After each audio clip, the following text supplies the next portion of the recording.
Ya masih di Editors Views Indonesia. Ya. Ini menarik sekali bahasannya ya. Kalau barang bekas impor hilang dari pasar gitu ya, misalnya idealnya terjadi nih ya dengan regulasi yang semakin ketat. Aku tuh mikirnya gini aja sih Mbak, emangnya produsen lokal siap memenuhi lonjakan permintaan atau nanti malah terjadi kenaikan harga? Kira-kira short term-nya apa efeknya? Mbak, silakan. Iya, kalau misalnya dari industri dalam negeri bisa atau tidak memenuhi kebutuhan lokal, saya pikir bisa. Tapi balik lagi, apakah masyarakat daya belinya lagi oke atau enggak gitu? Apakah mereka Berarti akan ada kenaikan harga ya? Tanda tanya nih, kenaikan harga atau ada masyarakat yang mau membeli atau enggak gitu? Karena kenapa tadi thrifting ini menjamur? Pertama kondisi ekonomi, kedua media sosial gitu. Dua hal ini yang membuat sebetulnya thrifting tumbuh sangat-sangat pesat dalam 2-3 tahun terakhir ya. Dan ini yang harus sebenarnya dilihat oleh pemerintah juga ketika Pak Purbaya atau Menteri Keuangan, Kementerian Keuangan menangani masalah impor bahan bekas atau thrifting.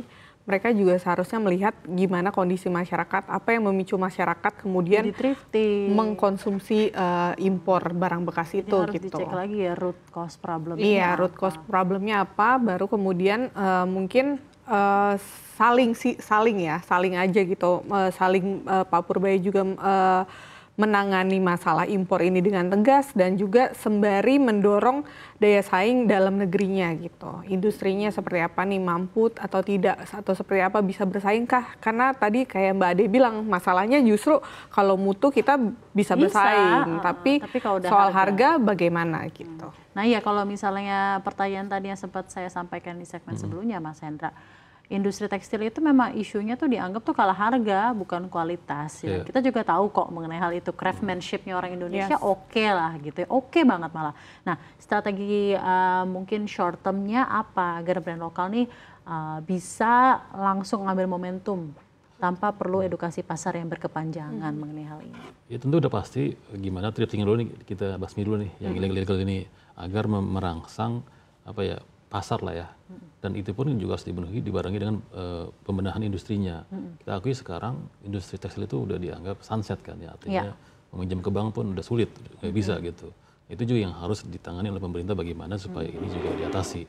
Karena kalau seandainya dari sisi pembiayaan aja sudah bermasalah, terus juga mereka juga nggak bisa jualan, udah gitu juga dapat bahan bakunya mahal karena mungkin juga impor, dan juga bahan bakunya juga sebagian diolah dengan mesin-mesin yang sangat tua gitu, artinya sudah tidak bisa bersaing. Gimana mau menghasilkan produk yang murah kalau seandainya mesin-mesin tua gitu. Jadi menarik ya, jadi mindsetnya adalah bukan yang menggempur apa yang terjadi di luar, tapi menguatkan apa yang terjadi di dalam, harusnya gitu ya. Jadi kembali lagi kepada internal strength-nya industri domestik tekstil kita, seharusnya seperti itu ya. Baik, nah berarti PR utamanya apa dong untuk pemerintah untuk menguatkan industri tekstil yang ada? Bahkan tadi kita juga sudah mendengar beberapa kali sering bahwa industri tekstil Indonesia sepertinya sudah berada dalam sunset industry. Tapi sebenarnya kembali lagi pada kemauan lah ya, kemauan pemerintah, kemauan privat, kemauan masyarakat juga gitu ya untuk kembali ke proyek produk-produk dalam negeri dan lain-lain. Apa kedepannya yang bisa dilakukan pemerintah mengenai hal ini? Dari sisi pemerintah, sebenarnya pemerintah sudah mengeluarkan insentif untuk PPH, DTP untuk pegawai atau buruh dari tekstil ya. Tapi di sini saya rasa pemerintah tidaklah cukup mendorong industri tekstil ini, harus ada dari sisi perbankannya juga yang menyediakan pembiayaan untuk tadi yang dikatakan Kang Hendra, bahwasanya mereka butuh modal untuk memperbaiki atau memperbaharui mesin tekstil mereka, mesin garmen mereka. Nah itu satu, kemudian juga dukungan dari pemerintah pun tidak hanya soal fiskal melulu mungkin ya, tapi bagaimana pemerintah mendorong supaya produk tekstil kita juga bisa dikenal atau masuk ke pasar-pasar non tradisional gitu. Tidak hanya pasar-pasar yang saat ini seperti Amerika atau Jepang dan lain sebagainya. Nah ini kita mungkin saatnya kita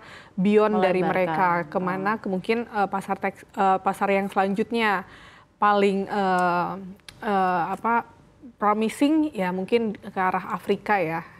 Gitu. Tapi level produktivitas UMKM dan konveksi kita menurut kamu apakah sudah bisa menyamai demand yang ada ketika nanti larangan impor ini benar-benar dipertegas? Iya. Apa mereka punya kapasitas produksi yang pas, yang selevel, dan akses modal untuk scale up cepat? Apakah mereka punya? 100% yakin, karena kita lihat sendiri sekarang di Jawa sendiri industri tekstil dan garmen kita memenuhi permintaan banyak merek-merek dari AS ya kan, dari luar negeri gitu. Dan ini mereka saat ini ketika ada perang dagang dengan Amerika justru akan ada pengurangan permintaan dari Amerika Serikat atau sekitarnya gitu. Dan ini saatnya sebetulnya untuk mengalihkan permintaan ke pasar baru yang tadi saya bilang, termasuk kayak seperti Afrika misalnya gitu.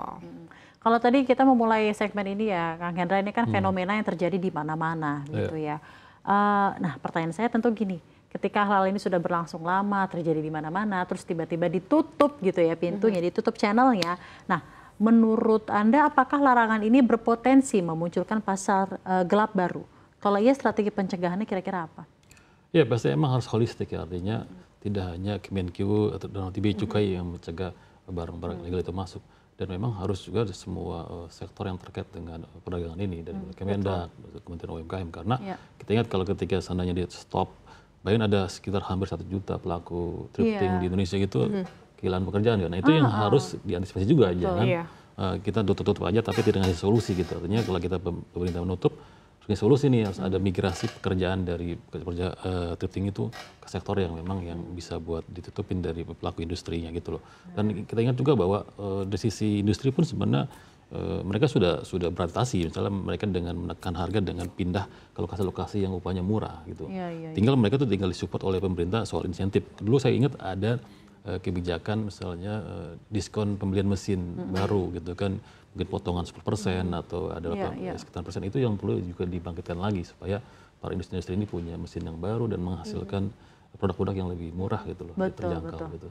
Mas, itu menarik sekali untuk namanya sudut pandangnya, dan sepertinya itu yang harus dilakukan oleh pemerintah ketika dia menutup keran yang ada, tapi juga harus ada solusi trickle down-nya apa, karena ada efek tersendiri juga untuk ekonomi, mau tidak mau dengan begitu baiknya lapangan kerjanya juga terserap dengan ada industri ini gitu. Mbak Dijah, sekarang saya pengen tanya kepada Mbak Dijah ya, kan sebenarnya kalau dunia thrifting ini tadi kalau Anda bilang ini juga digerakkan oleh entusiasme dari sosial media dan lain-lain, jadi kan sebenarnya kayak pergerakan budaya, cultural movement lah. Anak-anak muda ini memang suka gitu ya. Bukan karena, tidak sepenuhnya bukan karena alasan ekonomi, tapi juga memang menyenangi gitu ya, thrifting.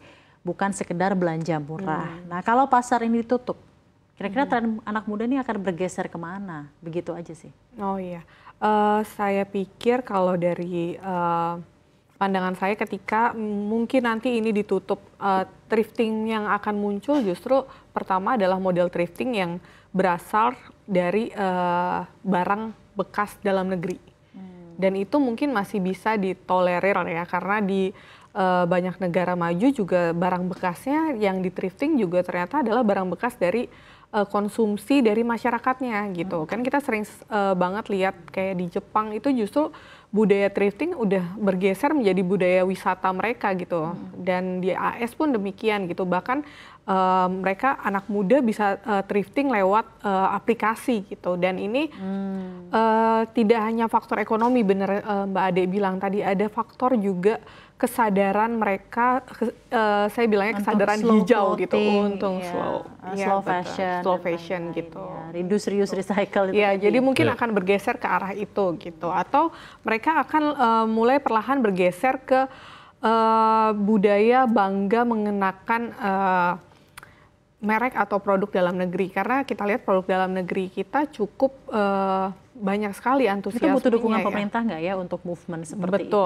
ditunjukkan bahwa ini movement yang menarik. Iya, gitu. Karena kita lihat sekarang di media sosial juga kalau dimanapun ada pameran terkait dengan barang-barang Indonesia, itu banyak sekali penggemarnya, terutama dari anak-anak muda zaman sekarang seperti Gen Z atau milenial ya.